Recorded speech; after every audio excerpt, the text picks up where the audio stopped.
Hello everyone, ICT virtual classes में मैं योगेश केवनी आपका स्वागत करता हूं। तो जैसा कि आप जानते हैं, हम लोग रेजिस्टेंसेस के बारे में पढ़ रहे थे। प्रतिरोध के बारे में हमने सीरीज पैरेलल पे हम क्वेश्चन कर रहे थे कि किस तरीके से करंट निकाला जाता है, किस तरीके से हमसे पोटेंशियल पूछ लेगा वो निकाला जाएगा। तो चलिए उसी कहानी को आगे बढ़ाते हैं। तो क्वेश्चन है, रजिस्टर एक और दूसरा रजिस्टर ये रहा, और ये दोनों के दोनों जुड़े हैं एक 60 वोल्ट की बैटरी से। पहला रजिस्टर R1 जिसका मान है 2 ओम, और दूसरा रजिस्टर है R2 जिसका मान है हमारे पास 4। क्वेश्चन पूछा है फाइंड पहला point the total resistance of the circuit.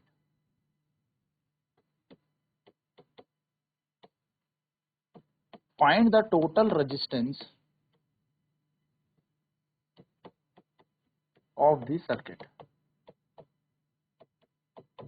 परिपथ का कुल प्रतिरोध निकालें। परिपथ का कुल प्रतिरोध ज्ञात करें। यानी कि हमें टोटल रेजिस्टेंस निकालना है सर्किट का। दूसरा क्वेश्चन बोला है find the current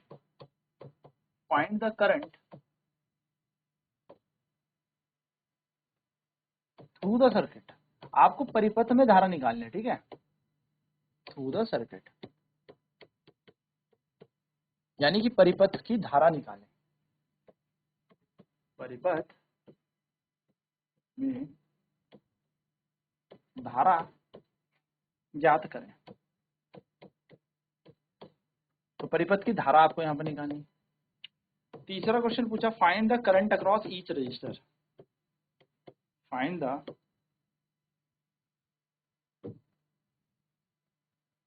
current across each resistor.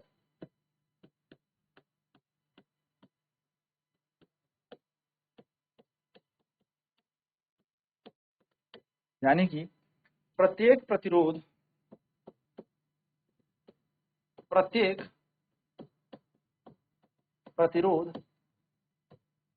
में धारा ज्ञात करें।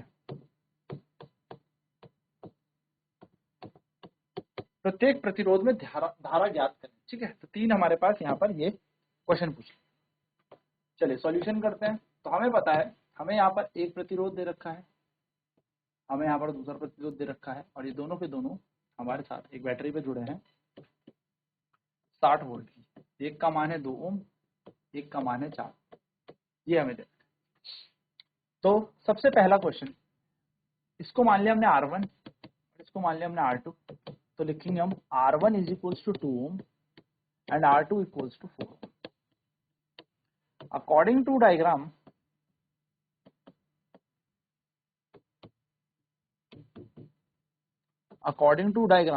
both the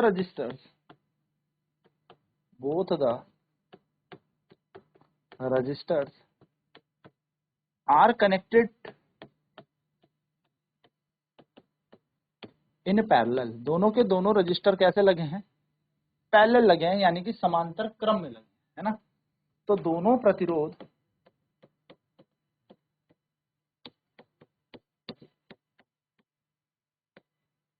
समांतर क्रम में लगे हैं।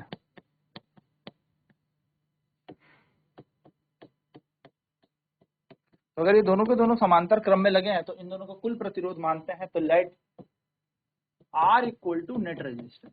R क्या है? इसका नेट रेजिस्टेंस है, कुल प्रतिरोध है, कुल प्रतिरोध। तो 1/R equal to 1/R1 plus 1/R2। तो 1/R equal to 1/R1। R1 कितना है? 2 प्लस 1/4। तो 1/R इक्वल टू 2 और 4 का एलसीएम 4 आ जाएगा, तो यहाँ बन जाएगा 2 + 1, और 1/R इक्वल टू आ जाएगा 3/4, और R की वैल्यू कितनी बन जाएगी? 4/3 बन जाएगी। तो 4/3 ओम हमारे पास R आ गया। तो टोटल रेजिस्टेंस हमारे पास आ गया। तो हम कहेंगे the total resistance of the circuit the total resistance of the circuit is 4/3 ओम। परिपथ का कुल प्रतिरोध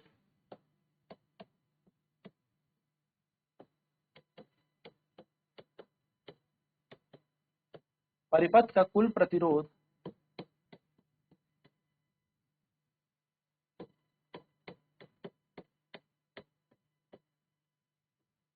4/3 ओम है। ठीक है, तो ये टोटल रेजिस्टेंस आ गया सर्किट का। नेक्स्ट हमसे पूछा है current through the circuit. Current through the circuit,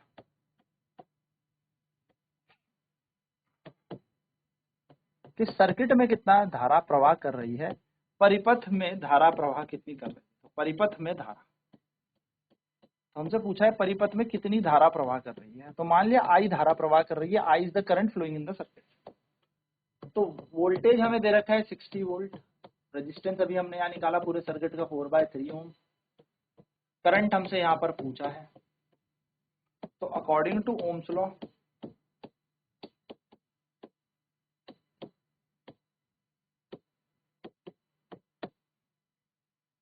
ओम के नियम अनुसार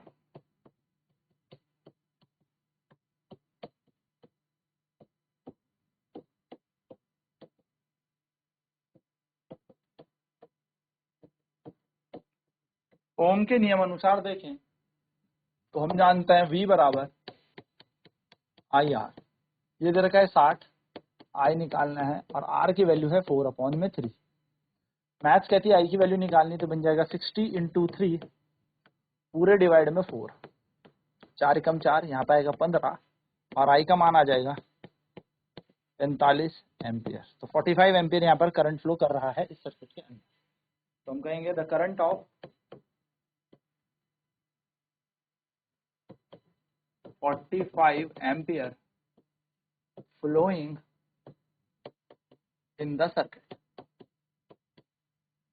तो सर्किट में कितना करंट फ्लो कर रहा है, 45 एम्पियर का करंट फ्लो कर रहा है। तीसरा पार्ट हमसे पूछा है यहाँ पर, फाइंड द करंट, या मैं बोलूं current through each resistor. Current through each resistor यानी कि प्रत्येक प्रतिरोध पर धारा पूछी।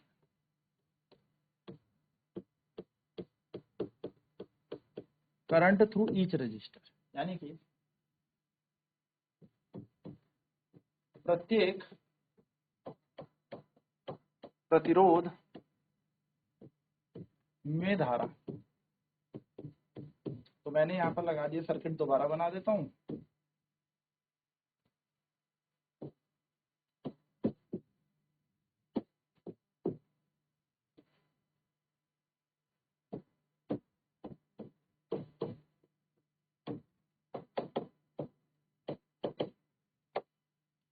So let I1 is equals to current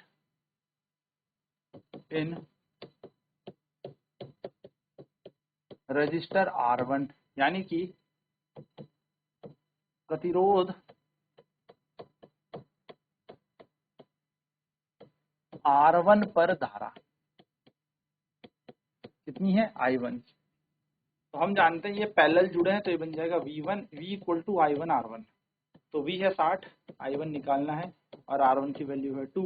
तो I1 बराबर आएगा 60/2, तो 30 यहाँ पर आ जाएगा। तो करंट इज इक्वल्स टू कितना आ जाएगा, 30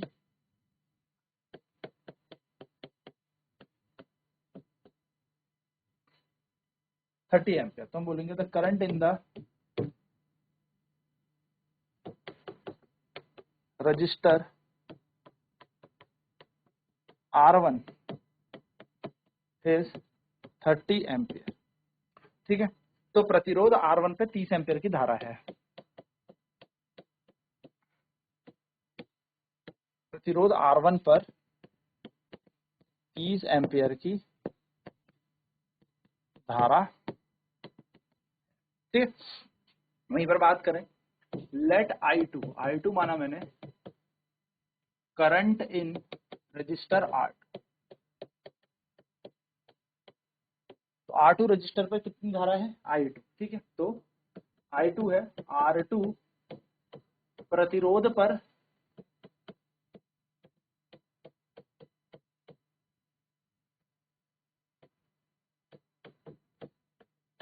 R2 प्रतिरोध पर धारा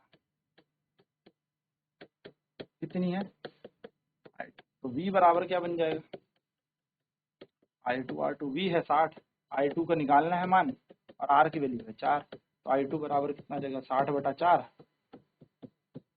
15। I2 का मान आ जाएगा 15 एम्पियर। तो हम बोलेंगे the current through register R2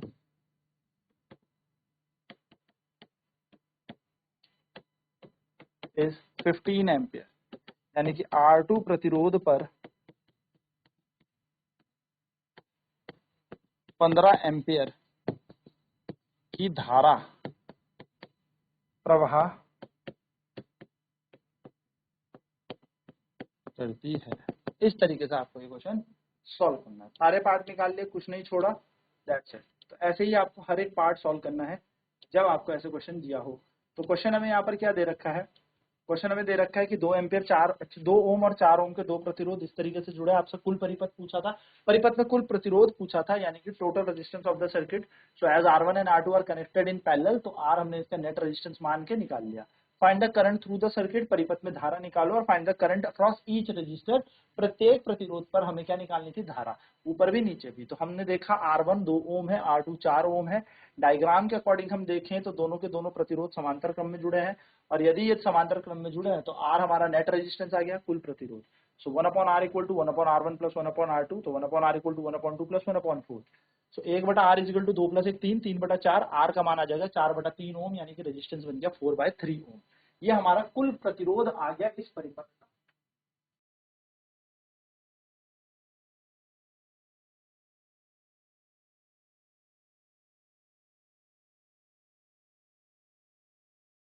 तो R इक्वल टू 4/3 ओम हमारा आ गया टोटल रेजिस्टेंस। अब टोटल रेजिस्टेंस जो सर्किट का है वो 4/3 ओम है, यानी कि परिपथ का कुल प्रतिरोध हमारा आ गया 4/3 ओम। अब हमें निकालना है next current in the circuit, हमें परिपथ में निकालना है, ठीक है। धारा हमें कहाँ निकालनी है, हमें परिपथ में धारा निकालनी है। तो परिपथ में अगर हमें धारा निकालनी है तो V की वैल्यू दे रखी 60 वोल्ट, रेजिस्टेंस हमने 4/3 निकाल दिया, I का मान हमें निकालना है। तो अकॉर्डिंग टू ओम्स लॉ, ओम के नियम अनुसार, मान लिया I क्या है, करंट इन सर्किट है, ठीक है, पूरे परिपथ की धारा है ये, ठीक है, परिपथ की धारा। तो पूरी परिपथ में I धारा प्रवाह कर रही है। तो अकॉर्डिंग टू ओम्स लॉ, ओम के नियम अनुसार V इक्वल टू IR होता है। V की वैल्यू 60, I की जगह I रखेंगे, R का मान कितना है 4/3 लगा दिया। I निकालना है 3 यहाँ मल्टीप्लाई आ जाएगा, तो 60 इंटू 3/4, 4 से 15 टाइम्स कटता है 60, ठीक है, 15 4 से 60 होता है। तो 15 या 45 एम्पियर यहाँ पे धारा आ जाएगी। इस पूरे सर्किट में कितना करंट फ्लो कर रहा है, 45 एम्पियर का। तो हम यहाँ पे लिख सकते हैं the current of 45 ampere flowing in the circuit, यानी कि परिपथ में 45 एम्पियर की धारा प्रवाह करती है। तो कितने एम्पियर की धारा प्रवाह कर रही है, 45 एम्पियर की धारा यहाँ प्रवाह कर रही है। नेक्स्ट कह रहा है करंट थ्रू ईच रजिस्टर, प्रत्येक प्रतिरोध में धारा कितनी होगी। तो देखो हमारे पास एक R1 है, एक R2 है, 60 है, तो 60 से करंट जाएगा यहाँ से, यहाँ तक तो 45 एम्पियर आ रहा था, अब ये 45 यहाँ बच गया I1 और यहाँ बढ़ गया I2 है। तो हमें पता है ये दोनों पैरेलल लगे हैं, यानी कि समांतर लगे हैं। तो let I1 is the current in resistor R1, प्रतिरोध R1 पे धारा कितनी मान ली, I1 मान ली R1 पे धारा।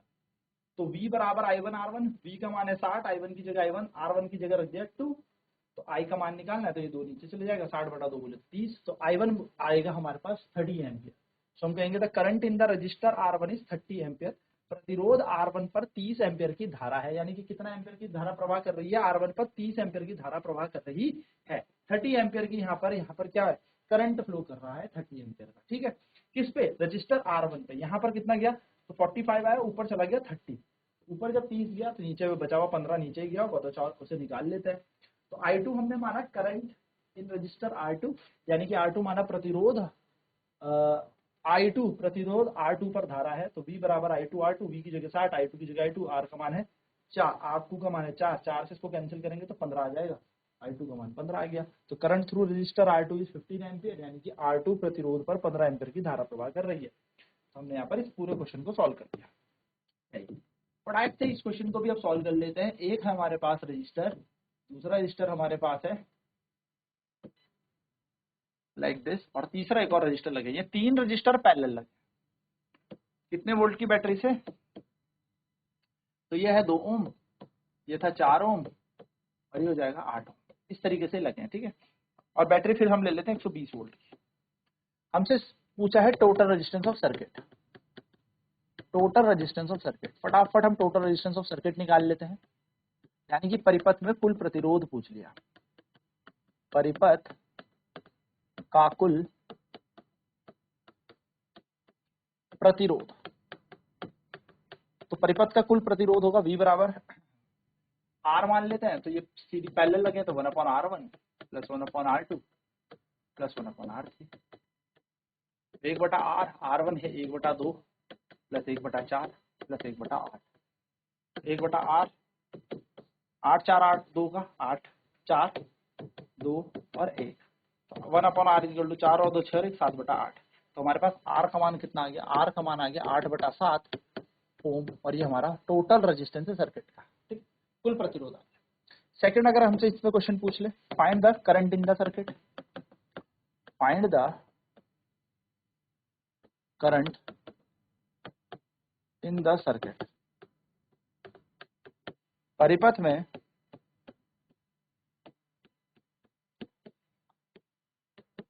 कुल धारा, तो कुल धारा निकालनी है परिपथ में। तो परिपथ में कुल धारा कैसे निकलेगी? V is equal to I are.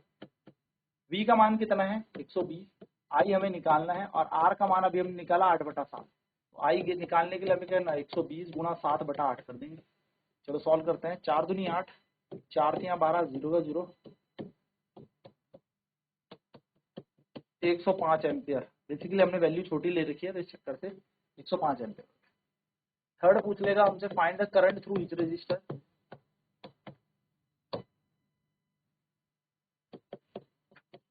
हमने रजिस्टर की वैल्यू छोटी ले रखी ना, find the current through each resistor.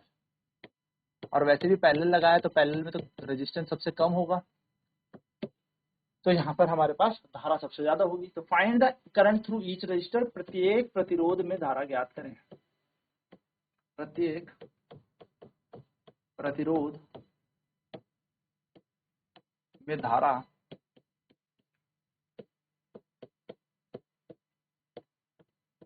ज्ञात करें, प्रत्येक प्रतिरोध में धारा ज्ञात करें। तो हमें पता है ये 2 ओम, 4 ओम,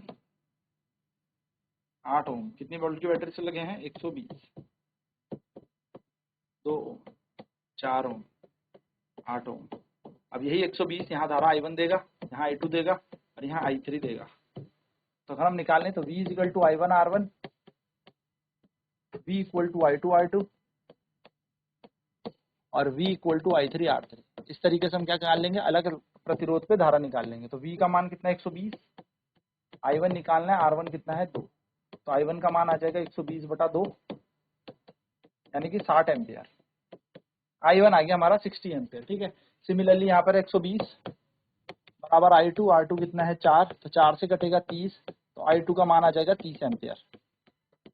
और सिमिलरली I3 निकाले तो 120, I3 की जगह I3 और R3 दे रखा है हमें 8, तो I3 इज इक्वल टू 120/8, यानी कि 15 एम्पियर। तो I3 का मान आ जाएगा 15 एम्पियर। आप तीनों को जोड़ेंगे ना तो 105 ही आता है। 60 30 90 और 10 100 और 5 105। तो इस तरीके से आप इस क्वेश्चन को करते हैं। तो आई होप आपको ये क्लियर है। नेक्स्ट क्लास में आगे, यहाँ पर ये पूरा परिपथ वाला हमारा पार्ट खत्म होता है। नेक्स्ट क्लास में आगे के टॉपिक्स करेंगे। तो आज की क्लास में इतना ही। ICT वर्चुअल क्लासेस में जुड़ने के लिए धन्यवाद। आपका दिन शुभ।